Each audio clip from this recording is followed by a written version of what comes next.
Welcome back to part 4 of the How to Do Deathcore Vocal series. This time we're going to be talking about gutturals. As always, grab your water. This is coffee, but pretend it has water in it. Roll intro.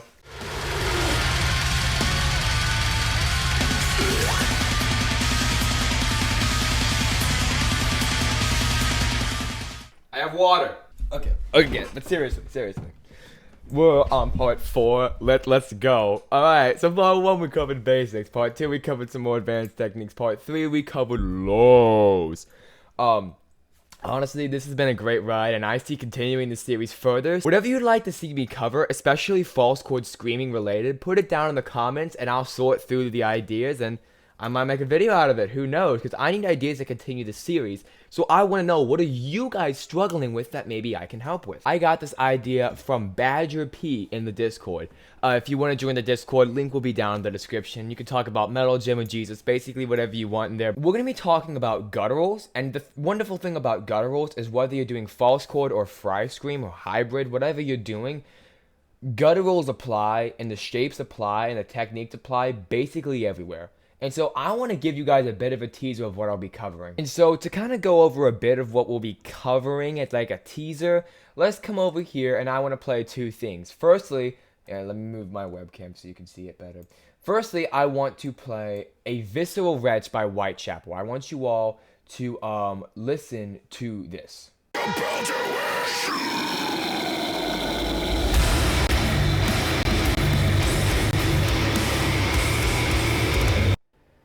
I don't think I can play more without getting copyright struck. Now, we're going to come over to Into the Earth. This is the one take. And I want you to focus on Will Ramos' mouth, specifically his tongue in his mouth as he does the scream.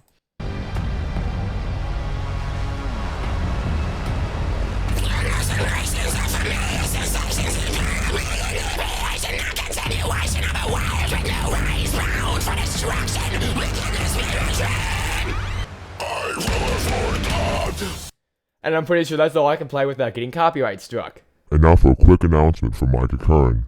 Hey, so just to clarify, this video is in no way promising that I'll be able to make you guys sound like Will Ramos or Phil Bozeman. I'm simply using their screams as examples for the techniques that I will be showing you how to do. It's techniques that are basic, and you won't necessarily sound like them, but it's the shapings that they use in their mouth. Just clarifying that, so you aren't setting your expectations too high.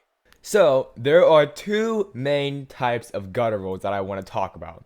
How I refer to them is up gutturals and down gutturals. As always, I am not warmed up right now, so I'm going to record the examples later. Now, what is an up guttural and what is a down guttural? Well, the easiest way to think about it is, where is the tip of your tongue? For an up guttural, the tip of your tongue is pointed up. It's on the roof of your mouth somewhere.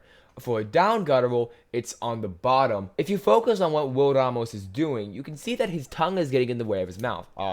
Like this. Something like that. That is a down guttural. Now, some people call that tunnel throat, and yes, technically it is tunnel throat, but I like to talk about everything within relation to gutturals, because I like gutturals. But if you listen to Phil Bozeman, while you don't see it, you can hear that he's doing an up guttural. And I will have examples to show how drastically different they sound, but the key thing is this. Up gutturals will make your scream sound like two bricks rubbing together, and down gutturals will make your scream sound like two people are screaming at once. Or rather, tunnel throat will make it sound like two people are screaming at once. And that's the beauty of these two different types of gutturals. Yes, I consider tunnel throat to be gutturals, and tunnel throat shapes to be gutturals. I don't care if you think that's bad. And by the way, I will have a section at the end of the video where I talk specifically about chest fry screams, because that is what Badger told me, that something he wants to get done that he was struggling a bit with, so I'm going to try to incorporate that in this video. And there'll be timestamps, but for right now, let's talk about gutturals. But the thing about an up guttural is that there's a lot of different things that you can do with it. A lot of people with their gutturals, what they'll do is they'll just put their tongue in the middle of the top of their mouth, something like that, and they'll keep it there, and they never really experiment with bringing it back and forth.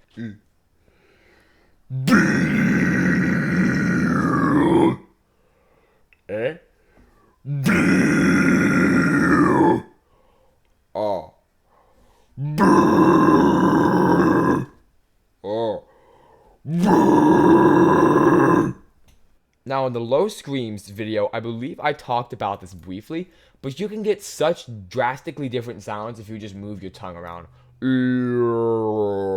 Like, depending on where you place your tongue, you can get so many different sounds. So that's something to keep in mind. Play around with that. Of course, I'll have examples of this, and they'll appear right now. So let's up gutturals briefly. Now, if you want to get your gutturals to sound even better, don't tense up. Relax a lot. Relax even further than you would normally with a regular scream. Even if I'm not warmed up and I try this.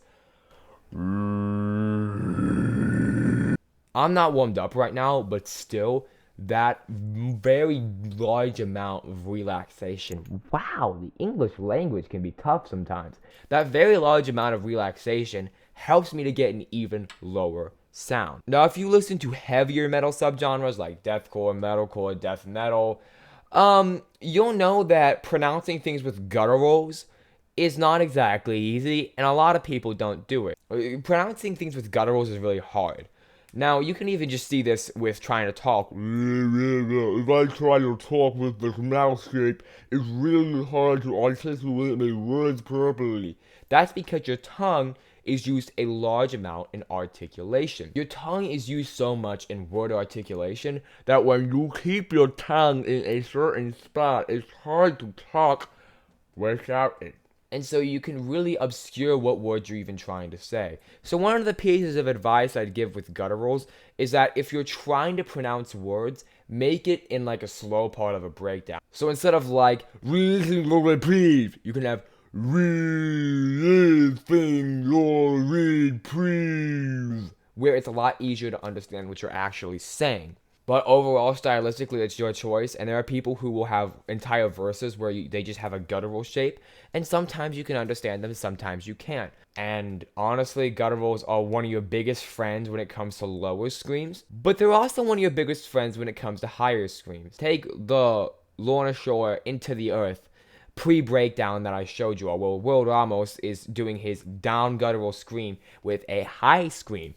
Gutturals can work with whatever type of scream you're doing.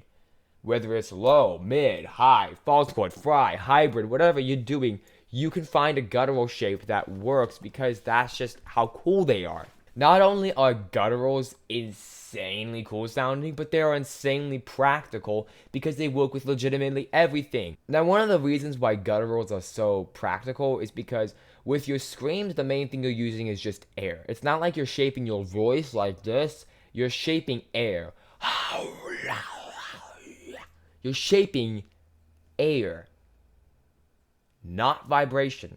That is one of the key things you have to recognize. While yes, you get the basic sound from the vibration and distortion created by whatever folds or cartilages you're using, you're shaping the air that comes out of it. So try moving your tongue around with the up gutturals and try going back and forth and going high, mid, low, false chord, fry. If you do fry screams, I don't do fry screams, but I did do fry screams, and I want to emphasize that because I used to do fry screams, and so I know how they work. But I can say that I speak from experience. It's not like I'm just saying, oh, this is what this other person said. It's I've tried different techniques when I used to do them. Now, another thing I want to talk about is down gutturals, also known as tunnel throat shapings. And this is where it gets just a bit complicated, because it changes really on whatever type of scream you're doing, that being low to high. For low screams, it's generally recommended that you keep the... Oh, I need to talk about the basic shaping. Alright, do this. If you are warmed up, if you're not warmed up, do not do this technique. But if you're warmed up, give me a basic mid scream. Good. Now, take the tip of your tongue behind your two bottom teeth.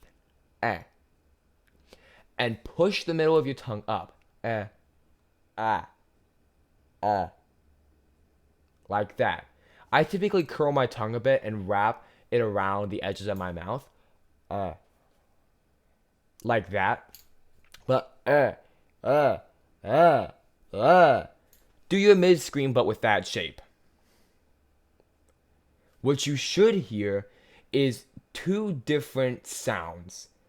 Now, what's happening really is you have this sound that is your regular scream coming out, but then you have a pocket of air that's being trapped under your tongue that's creating a completely different sound shape. And it's really cool. And this is one of my favorite shapes to do.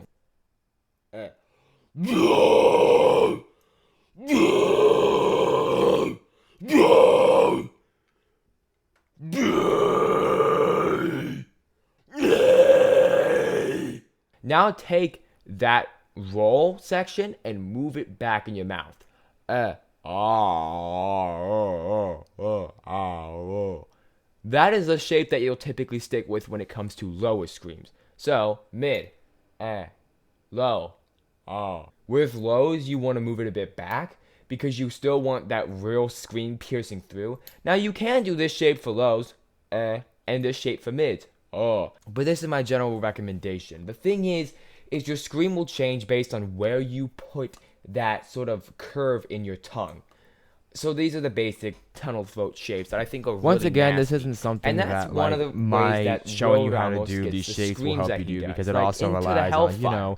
having that proper pressure in your throat and knowing how to create that sound along with your scream. Yeah, that's the song name. Into the Hellfire, what World almost does in that last section is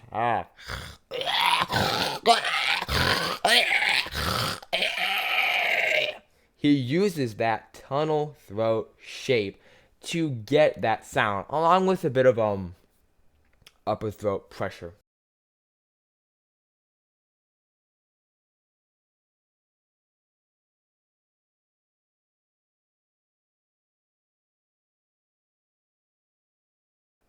For high screams, what's generally recommended is that you do this. This is kind of complicated to figure out at first. Okay? Tongue behind the bottom two front teeth. Push the middle up. Now curve your tongue to one side. It should look like a C, like a calligraphy C, or a tsunami wave. And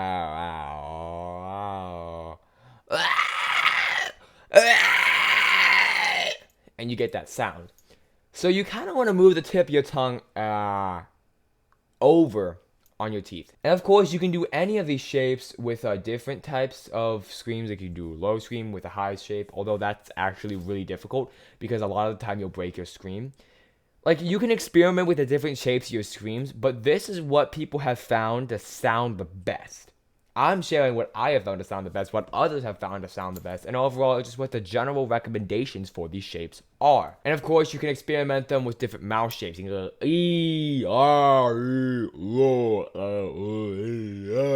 You can experiment with different mouth shapes with these. Experiment with nasalities, but just experiment.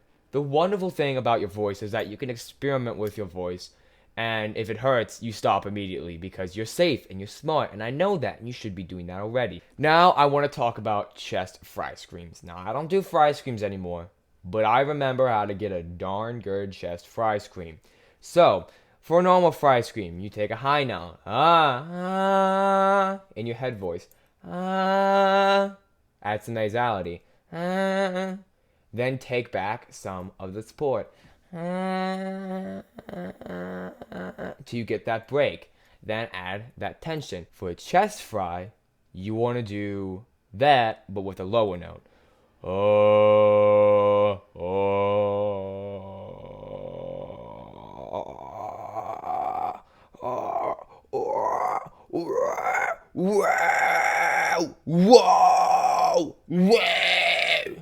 For that chest fry scream, you want to do that same thing where you normally but take that with a lower no.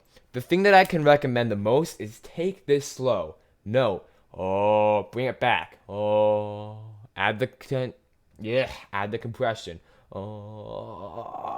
Do it very slowly. That'll make it easier to do it all at once. And if it sounds like I'm just saying, do your fry scream but with a lower note, that is basically what I'm saying. Because that's basically what you're doing. You're doing your standard fry scream just at a lower position with your throat. because you can see how my larynx moves up and down, and that's a big reason on how I get different sounds. It's the same thing with your fry screams. So take it very slowly. The same way that you would find your fry scream with a high note, do that with a low note. And then you should be able to, after a while, find your chest fry. One of the biggest things that you've got to realize is this all takes practice.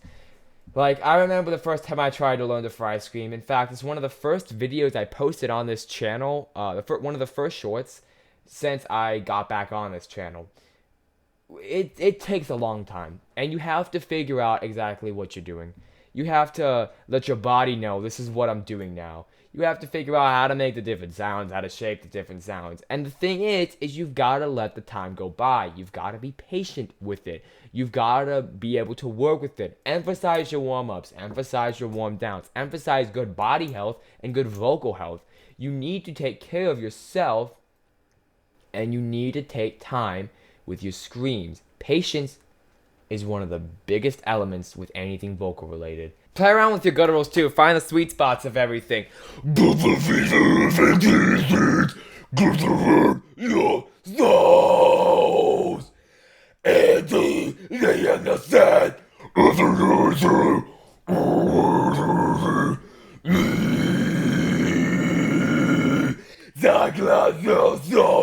Of my mind.